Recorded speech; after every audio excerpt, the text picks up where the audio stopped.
up, everybody? Thank you for tuning in to another episode of Robert Garcia Unfiltered. I feel like we haven't shot a video in a while. I think our last one was Virgil's. Yeah, it's been like 2-3 weeks. Yeah, almost a month. Really? Oh, shit. Yeah, I think so. But yeah, for this episode, we waited an extra day because we wanted to see Canelo's announcement. Everyone obviously already knew, like, he's going to fight in Vegas, May 4th. We still don't know the opponent, but he said he's fighting an American. Who do you think is going to be?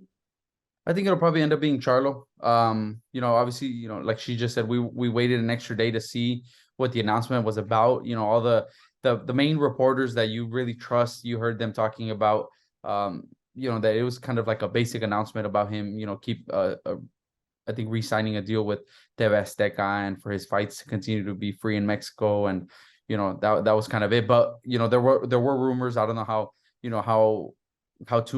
in touch people are with like Twitter, boxing Twitter and stuff like that. There was a lot of people saying, he might be announcing a retirement or he's leaving PBC or this and that. So, we wanted to wait an extra day to get the full announcement and hear from Canelo himself to see what his plans are and stuff. But yeah, I think it's going to end up being Charlo. He said American. Again, people are also looking at that and saying, oh, maybe it could be David Benavidez. Technically, he's born here in the United States, so he's American, but I don't think so. I think it ends up being Charlo. The only one that it really, really rules out is Jaime Munguia, which, I'm okay with it. I don't think, I'm not too big of a fan of that fight. I don't think it's too competitive, but yeah, I believe it ends up being Charlo on May 4th. I'm gonna stick with my guess that he's fighting Benavidez in September. I think that's gonna be his last fight with PBC. Yeah, that's what my dad thinks. That's what everybody thinks, but I hope it's Benavidez. Mm-hmm. I hope it's Benavidez, but what I was gonna say, what was I saying about my dad? Oh, that my dad doesn't think he's gonna fight Benavidez. So my dad thinks it's gonna be Charlo. Yeah, sorry. My dad thinks it's gonna be Charlo, and then it's gonna be Jaime Munguia in September. Mm-hmm. I hope it's David Benavidez. I hope he gives David that fight. I wouldn't be a fan of him fighting in 3 fights with PBC. He's been the undisputed champ for a few years already. And then he signs a deal with PBC, and his 3 fights are a 154-pounder in Charlo, a middleweight in Charlo, coming off of a 3-year layoff and came back and had a horrible performance against Benavidez, Jose Benavidez, and then his last fight being somebody like a Crawford or like my dad said, like a Munguia or something. If you sign a 3-fight deal with PBC and you're a super middleweight and you're Canelo, you're the undisputed champ, there's not a single person that will tell you that David Benavidez isn't the best fight to make, the best contender in that division. Yeah. You might have like a what's it, the Dominican or is it Dominican, the Southpaw, what's his name, the one you guys trained for a while? No, that's Caballo Bronco. No, I'm talking about the one at 168. I forget his name. Why am I drawing a blank on his name? Morel. So you got Morel, but that fight doesn't make sense because of the pay-per-view appeal. The David has all of that. So David is the best fighter at 168 with the biggest upside in terms of money making potential and stuff like that. So if he goes to 3 fights and he ends up fighting, maybe in May he fights Crawford and then he fights Charlo at the end, or Charlo then Crawford, or Munguia and anybody that isn't David, it would be really disappointing. Hopefully we're right. So stay tuned for that. May 4th, Vegas. Talking about that, Vegas, let's talk about the top ranks fight last week. Well, the undercard too. Let's start off with Arturo Barrera Jr. He's a 5-time national champion that trains out of your guys' gym. He improved to 3-0, 3 knockouts with a first round stoppage. This was his first time on a big stage like that. Did he tell you guys that he was feeling nervous or anything before going into the fight? I think he told us he was a little bit anxious. He had like the normal butterflies and stuff. I know his dad was. His dad, as we're walking out, he's kind of like, shit, like, it's completely different. Like, for us who we've been around boxing, since, like us too, since we were kids, like that's all we've kind of known, our family, most people, they're not used to that kind of stuff. And for us, it's like kind of, just normal. We walk into the arena, we get ready. But for him, like you said, he's been fighting on our shows and our San Bernardino shows, small local events. And then he goes straight to, Mandalay Bay, Las Vegas, Teofimo Lopez main event. It's a big card, Super Bowl weekend. So I'm sure there was you know the more than just the usual butterflies, but he didn't really bring any of that up. He didn't say that. Mhm. You know, the kid has a lot of amateur experience. Like you said, he's a 5-time national champ. He's fought all over the world. He's done international fights. So he already has a lot of experience. So I'm sure for him it was kind of, you know, just, you know, trying to keep his composure and stuff. But I know his dad was nervous. But yeah, it was nice seeing him on that kind of stage. He got a first round knockout. Top Rank already confirmed that they're gonna get him. He's gonna be fighting. You know, they liked him. He got you know, the knockout was quick. Mhm. It's kind of, you know, from what we heard from the matchmakers, it's also kind of hard to see what the kid has if he knocks him out that quick. So they want to Right. put him back right away to, you know, get a second look at him. So he'll be fighting March 29th on the Oscar Valdez undercard in Arizona. We already have Raymond Lindolfo on that card, so that'll be a good card for us. But yeah, you know, our Barrera 303 knockouts, you know, somebody that people should keep an eye on. You guys are gonna have a busy night that Yeah. night. But what's that process like in deciding when they're ready for a big stage like that? Because you guys also had Albert and Cardenas in December for BAM's undercard.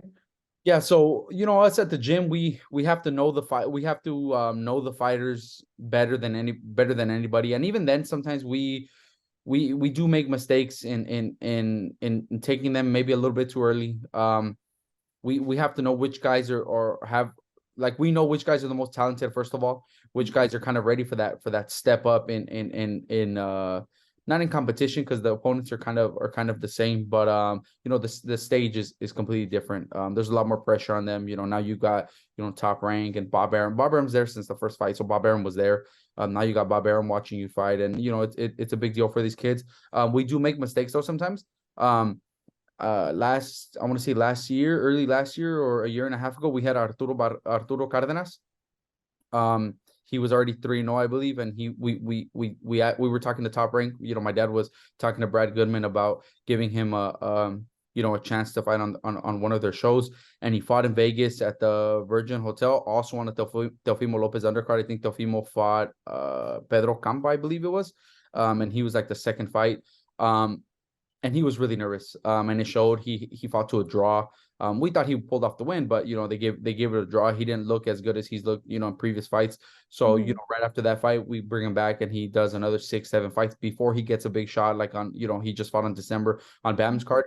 Now that he fought on BAM's card, you know, originally he got a draw. You know, Brad Goodman, the guys at Top Rank, were kind of like, no, you know, we're not really interested. But he looked really, really good in, you know, this past December. And now, you know, Top Rank has reached out, you know, again, you know, hey, you know, we really like the kid, you know, whatever. So, you know, sometimes we do maybe take him a little bit too early, but, you know, all it took was for him to kind of go back, you know, get a couple more fights. And then, you know, the talent was there. We know the talent is there, but, you know, sometimes they are a little bit too nervous. So, you know, like in Art's case, you know, like I said, he's a 5-time national champ. You know, he's fought internationally. He's at the gym. He's sparring guys like for this camp. You know, he sparred Raymond Murataya. He sparred Virgil Ortiz. He spars Brandon Lee. So he, you know, you know, the opponent he's gonna face is not gonna be on the level of those guys. So, you know, he's 100% ready. But yeah, you know, we kind of know the guys. We know who's kind of ready for that big kind of step up. Mhm. And then you mentioned Cardenas. The reason why my Tío Robert is in here is because he's gonna be at his fight, right? Yeah, so Cardenas fights this Friday. He's fighting on a matchroom card. His first 10 rounder. You know, we'll talk a little bit more about that later. But that's actually the reason why, you know, why my dad's not here. We kind of planned it out. My dad left this morning, so we planned this. We always film like on Mondays, and my dad was gonna leave Tuesday, so it would have worked out. But because of the Canelo announcement, you know, I completely forgot. So you know, we said, oh, let's schedule it for Tuesday night so that we know what Canelo talked about and stuff. And then my dad was already gone. So, you know, it's a little bit more difficult. My dad's not the most tech savvy person in the world. You know, he needs somebody kind of, you know, opening the link for him Yeah. on Zoom He and only stuff. knows how to do Facebook Live or Instagram Live. He That's knows how all to he go knows. live on Instagram and Facebook, and that's it. That's all you're gonna get out of my dad. But so yeah, so it was gonna be a little bit difficult to get him on today. All right. And then last question for Art. Did you guys, I know it was a quick round, quick fight. But did you guys notice anything that he needs to improve on as a fighter? Yeah, obviously there's always a lot of stuff, you know, he just turned 18 years old, like 5-6 months ago. So he's really young. He's still learning a lot. He's still improving. There's a lot of stuff that, you know, that he obviously that he needs to still keep, you know, developing. I think all 3 of his knockouts, he's got a great left hook. I think all 3 of his knockouts have been a left hook.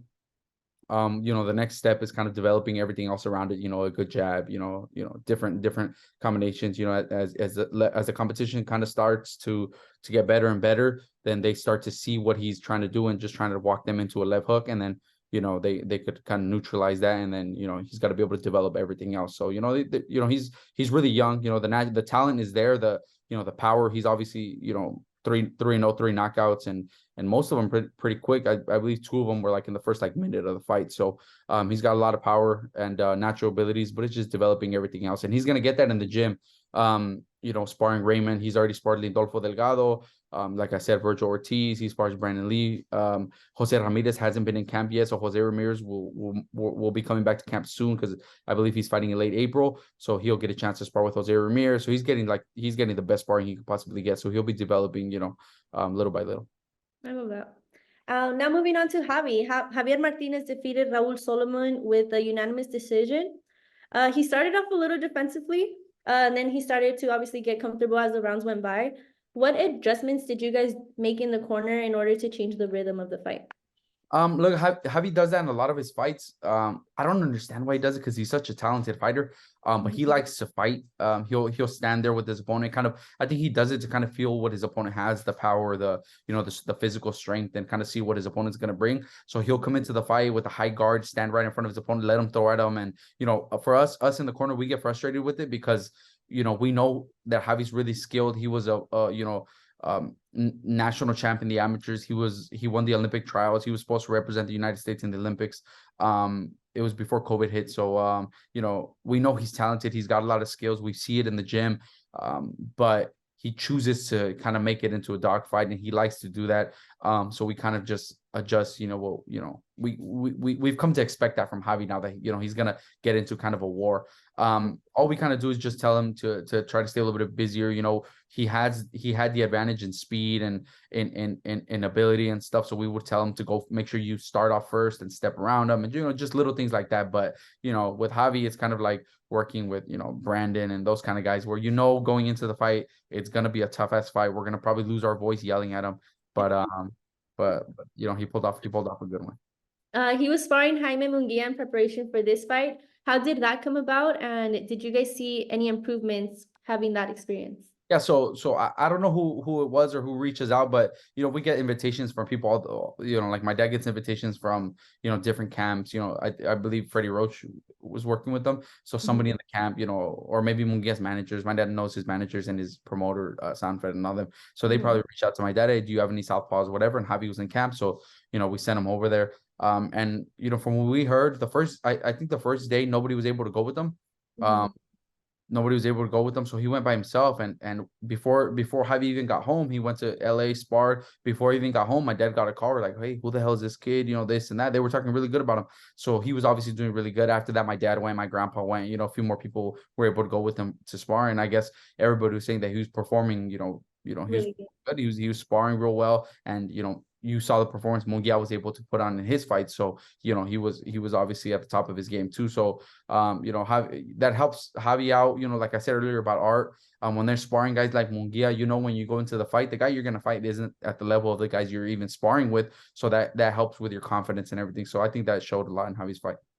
Yeah, he even said that because I interviewed him after the press conference, and he was telling me that he gained confidence in himself being with a top fighter like that. Yeah, if he's performing the way he was in sparring against somebody like that, that helps you out so much. You go into the fight knowing that you belong at the top level, and the guy in front of you is nowhere near the level of the guys you're sparring. So, it's a big help for these guys. Talking about Munguia, how did you see his fight against Ryder? I lost some money. I bet money on Ryder. I'm not gonna lie. It was one of my worst bets, but Munguia looked really good. I thought he was, he's the kind of guy that gets hit a lot. And Ryder gave Canelo a really, really good fight. I didn't know he was already thinking about fucking retiring going into it, and then right after the fight he retires. But yeah, it is what it is. All right, now moving on. We want to give a shout out to Abdullah Mason. He had an impressive second round knockout over Benjamin Germent. I don't know how to pronounce that. But now he improves to 12-0, 10 knockouts. How are you seeing his development as a fighter? Because he's only 19. I remember when I don't remember who Fernando Vargas fought, He was fighting on HBO, and I believe Fernando was already a world champ when they said that. Mhm. And one of the commentators, I don't know if it was Jim Lampley, if it was, you know, one of these guys on HBO, they said, if you had the chance to buy stock in any fighter, or he mentioned, he said a good line like that about buying stock into a young fighter, you would buy stock in Fernando Vargas. Like he said something like that. I don't know the exact quote, but Abdullah Mason is that kind of kid. Like if there's one kid in boxing right now under, I would, you know, prospects, let's say 20 years old, under 20 years old. If you told me you have one fighter that you could choose from in all of boxing to invest money in, or to, you know, like I said, buy stock into, it's Abdullah Mason. That kid is a complete package. He's got speed, power. He's real defensive. He's aggressive. He's a crowd pleaser. And he fights like a you know, like a veteran. He doesn't fight like a 19-year-old kid that, you know, kind of goes out there kind of reckless and stuff. I think he's the full package. You know, I don't see, you know, if he doesn't end up fighting, end up becoming a world champ in multiple divisions, multiple time world champ and stuff, I think it would be a disappointment. That kid's got that kind of ability. Mhm. And he looks like he's gonna grow into like 147, Yeah, 154. that's why. So he's a 135 pounder right now. I believe that he could become world champ probably by 2021. And he's still got his kid, you know, he's still a kid at that age. He's not a fully grown man. Then he'll be able to move up to 140, 147 eventually. I believe he will be a 3-division world champ, you know, just from, you know, from the looks of it right now. But yeah, that kid's the real deal. I can ask the same question for Keyshawn Davis. Like, how are you seeing his development as a fighter after stopping Pedraza in the 6th? This fight for Keyshawn was more of just a highlight for him. It wasn't, I don't think it helps him in terms of his development, because Pedraza was completely shot. There was like nothing coming, you know. His punches had no pop in them anymore. There was no speed there. He used to be a fighter that could move and make it kind of awkward and difficult for his opponents, switching stances, you know, his long arms, and but he had nothing left anymore. So it was just kind of like one of those showcase fights for Keyshawn to go out there, knock him out, look good, whatever. But it wasn't, I don't think it helps him in terms of his development. Those are the kind of fights that you know, you just get it for your highlight reel and that's it. There was nothing behind that fight. You know, they were making a big deal about, oh, former world champ. That was not the world champ Pedraza. That was a you know, an old version, you know, worn down version of Pedraza. So, you know, while he did look good and I think he was impressive in you know, in his fight, I don't think you know, like I said, I don't think that those are the kind of fights that help him develop or help him get ready for, you know, after the fight he's calling out Teofimo Lopez and stuff. No. You know, he needs some, you know, some tougher young opposition. And I think you know, he's a really talented fighter. The skills are there, but this fight, for me, it didn't show me anything. Like, as soon as I saw Pedraza, as soon as the fight started, you saw the way Pedraza was fighting, you knew right away that he had nothing left for Keyshawn, and Keyshawn was going to stop him at, you know, any moment. You knew it was expected. Yeah, it was, as soon as the fight started by the first round, going into the fight, you're intrigued because of the style that Pedraza has. He makes it difficult for guys. You know, like I said, he's really light on his feet. He'll switch stances. He'll, you know, catch you coming in. You know, he's a really tricky kind of fighter to fight. But when the fight started and you kind of see he was kind of pushing his punches, like there was no snap behind it. He wasn't really, you know, moving his feet too much. He was getting hit with everything. You knew it was just a matter of time before he got the stoppage. But yeah, you know, the skills are there. You know, Keyshawn's one of the, I think one of the top, you know, 5-10 prospects in the world right now, on his way to becoming a contender, unless you already consider him a contender, but he's well on his way, and you know, future world champ, you know, as well. But this fight for me, it really didn't do much. Do you think down the line we could possibly get a fight with him and Murataya? Yeah, that I think you know, that would be the perfect fight to make. Obviously they're both, for top rank, they wouldn't do it right now. At least I don't think they would. They wouldn't do it for a vacant title. They would probably wait till both guys, maybe they'll maneuver both guys to kind of work their way into world titles and maybe do it a unification fight or something big. But you know, during fight week, he was saying that he wanted to fight the winner of, you know, of Navarrete versus Berinchik. You know, they're supposed to fight for the WBO vacant title. Obviously those guys are fighting May, I believe it's May 18th for the WBO vacant title. But Keyshawn's not going to wait till after May to fight him, in the late summer. Raymond has a fight coming up March 29th. If Keyshawn thinks he deserves that shot before Raymond, then why not set up a fight with him and Raymond, and then the winner gets the shot? Because I don't think he deserves it over Raymond, or he should get that title fight over Raymond. And if he thinks he deserves it, then they should do a title eliminator, him and Raymond, and then the winner gets the winner of that fight. Awesome. I love that. All right, now moving on to Teofimo Lopez versus Jamaine Ortiz. Obviously, Teofimo got the unanimous decision victory. Two of the judges scored it 115-113, and then another one 117-111. First question, do you agree with that scorecard?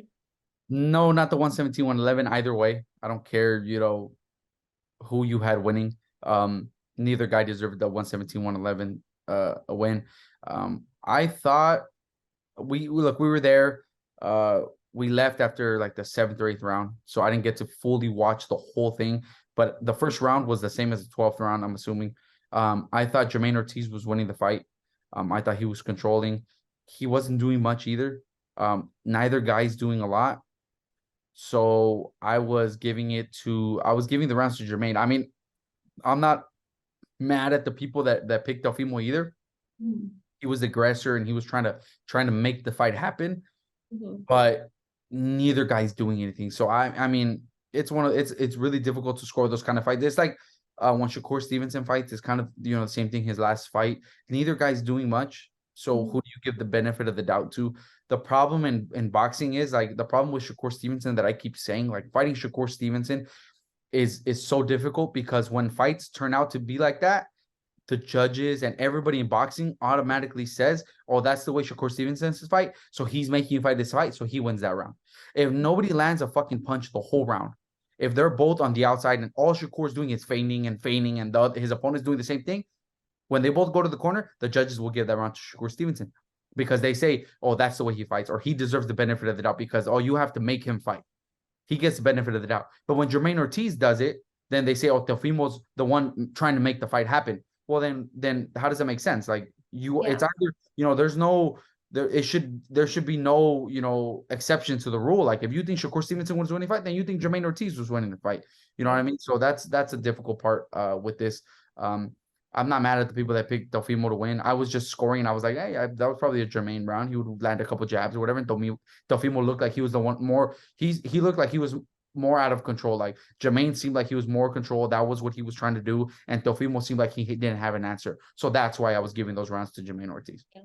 Even in the post-fight interview, I asked him, what did I ask him? I forgot the question, but basically he said that was his game plan the whole time. It was to go in there, frustrate him. He was making a miss. He was moving around, and that was the game plan the whole time. But my question is for you, do you think it's more important to stick to the game plan and execute it, or go toe-to-toe with the champion and actually like fight your way to prove that you want that belt?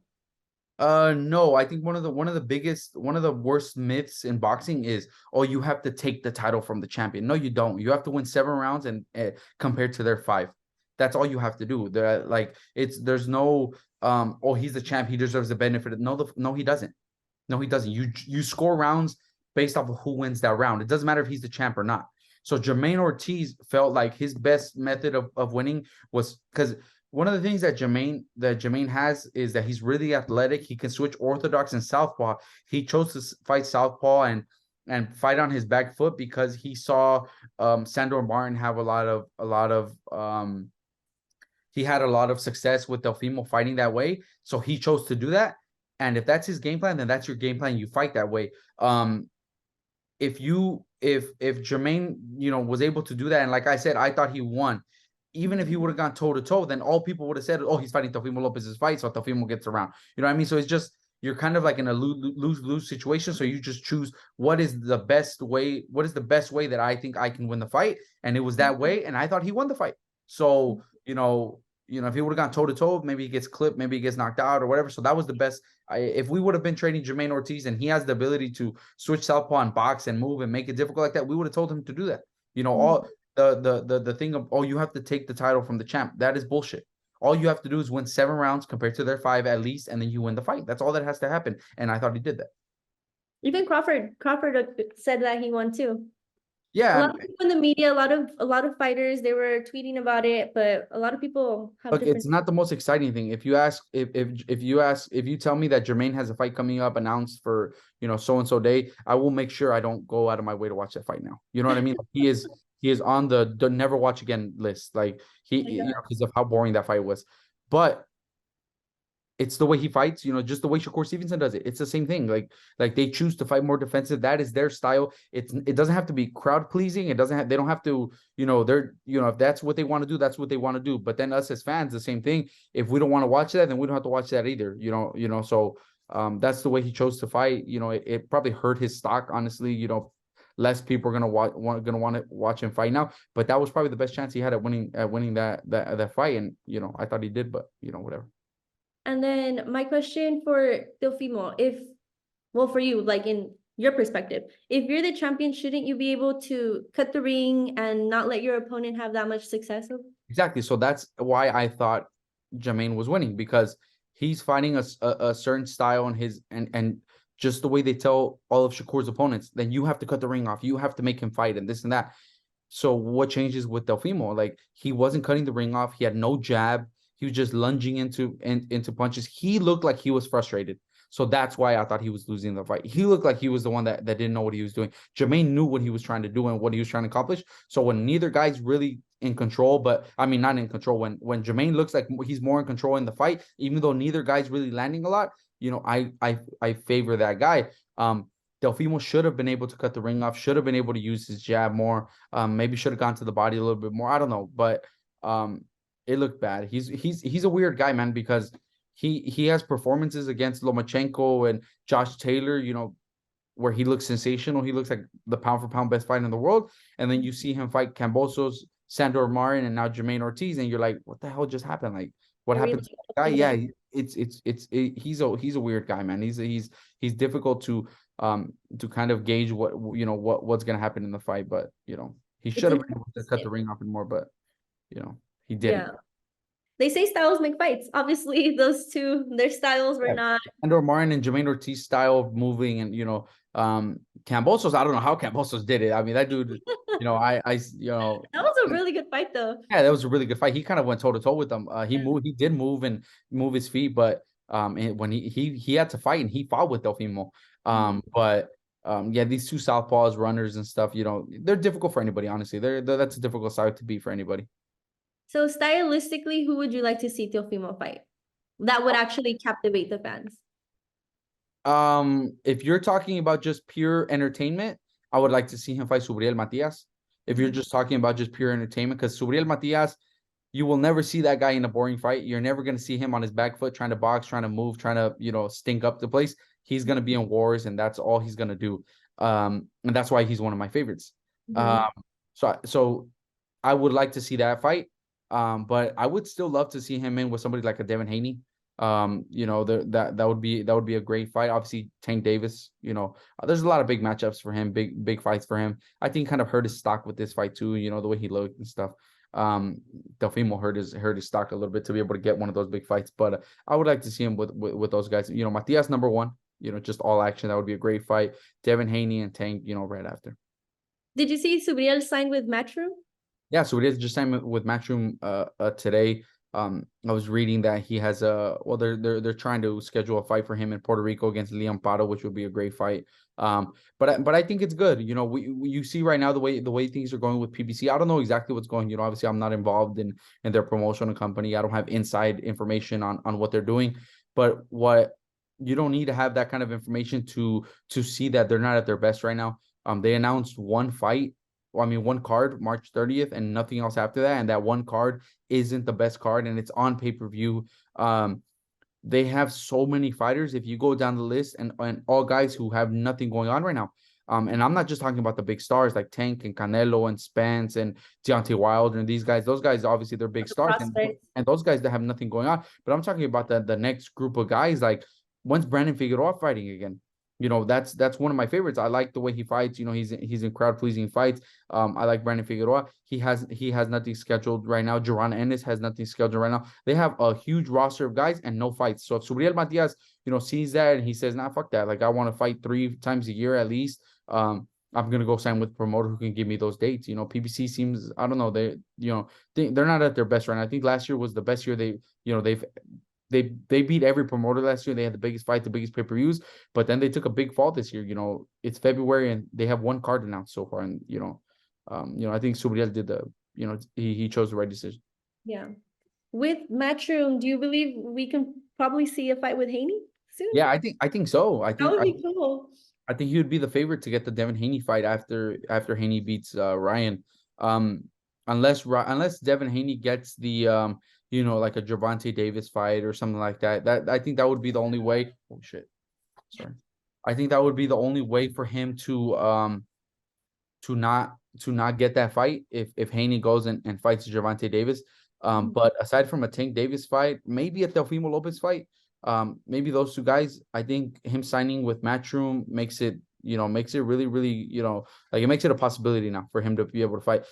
When they're with different promoters, it's a little bit harder, obviously both guys want to get paid, but they're, they got their own promotional company. And it's a little bit harder to make that fight happen. It's not the biggest, money fight there is, Matias versus Devin Haney, but now they're kind of both, Haney has fought for Matchroom a lot. He's fighting Ryan on his own. So I think it makes the fight more realistic, and I would love to see that. I'm excited to see how Eddie Hearn manages him. So, well, not manages, but like hits him. Yeah, so I would love to see like we're getting Subriel on Matchroom. I would love to see Jaron Ennis do something like that, and it doesn't have to be Matchroom, like Golden Boy, Top Rank, somebody that's gonna keep these guys busy, because Subriel and Jaron Ennis are big power punching guys. They get their opponents out of there pretty quick. And there's no reason that they shouldn't be able to come back and fight a few months after, like, you know what I mean? So I would like to see those guys with a promoter that's going to be able to keep them busy and give them, not every fight has to be a big fight. Subriel, his first fight is against Leon Pardo, which is going to be a good fight. If he doesn't get the Devin Haney fight, then there's Richardson Hitchens. There's a lot of guys, and you just keep these guys busy. Jaron Ennis is one of the guys that he needs to make a move to. He needs to figure something out, because he's just waiting. He's just kind of sitting on the shelf, waiting and waiting and waiting. And these are his prime years. This is when he should be fighting, as often as possible, but we haven't been able to get that. That reminded me of my Tio Mike when he was but that was like legal problems, huh?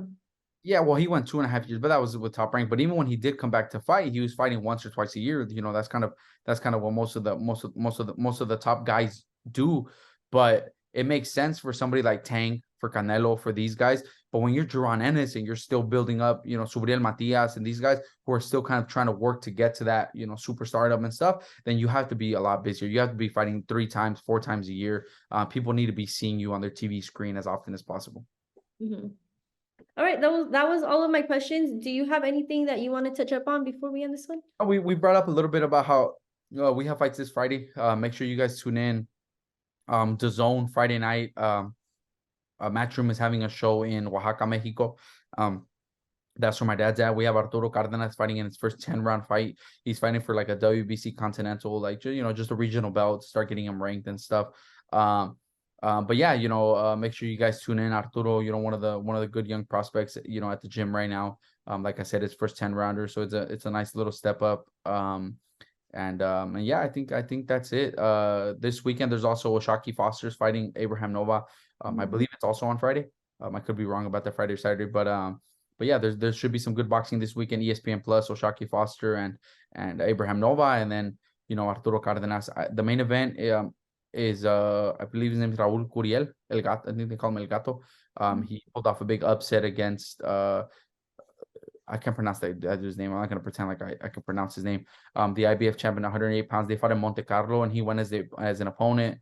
Pulled off a big upset. Now he gets to come home to Mexico and defend his title for the first time in a rematch. So should be a good fight. So yeah, make sure you guys tune in to both those cards, and yeah, that's it. Awesome. And then don't forget to go to my channel. I did get some interviews because I covered the Teofimo Ortiz fight. I got some cool interviews, some cool content up. So go check that out. Like, subscribe, share, and then What channel is it?